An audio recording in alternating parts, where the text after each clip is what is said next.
recent Supreme Court ruling which gave the president, or asserted the fact the president has more control over who sits on various commissions as president. And one of the acts now is to basically fire the last members of the election commission.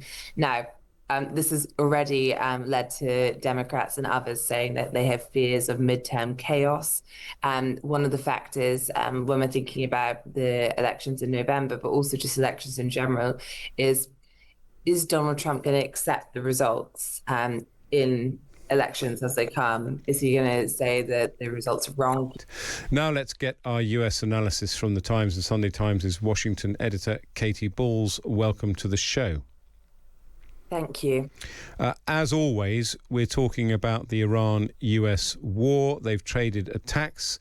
The US has certainly traded insults. What's the feeling in Washington, D.C. this weekend?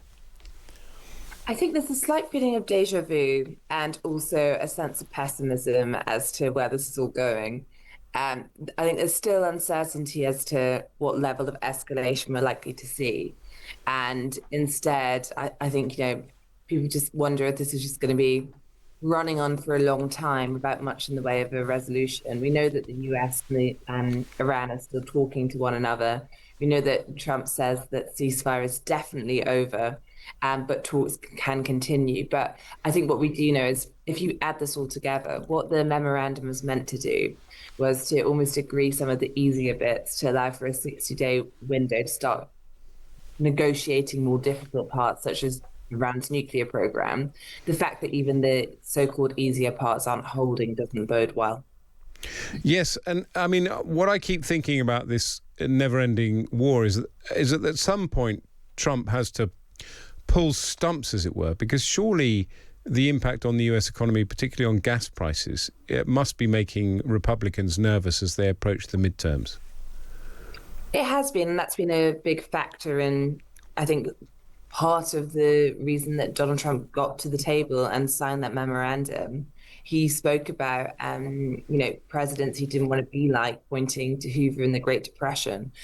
So we know that money and the economy is on his mind. As things stand, I think it's just still, I think the prices improved slightly after the memorandum. This week, we've seen prices going up again to a degree.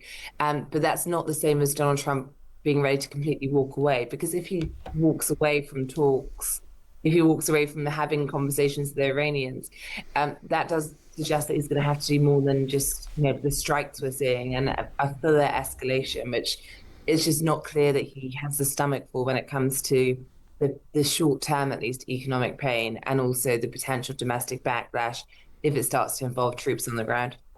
Now, talking about the midterms, Donald Trump is doing everything he can to ensure that there are free and fair elections. Apparently, he's gutted the commission that oversees them. Yes, this all links to a recent Supreme Court ruling which gave the president, or asserted the fact the president has more control over who sits on various commissions as president. And one of the acts now is to basically fire the last members of the election commission. Now, this has already led to Democrats and others saying that they have fears of midterm chaos.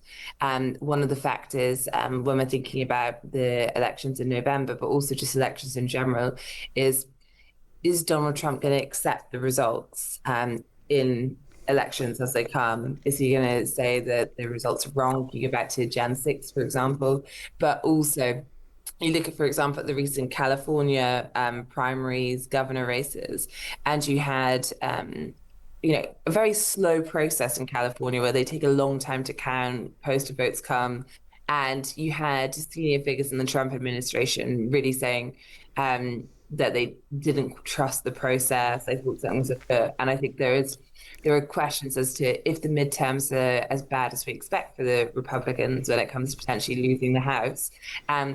What are we going to get in the coming days as those results are coming in from the Trump administration?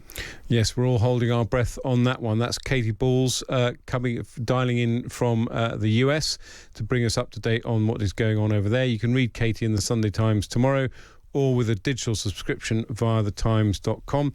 And of course, you can listen to her on the State of It USA podcast, which you can get wherever you get your podcasts.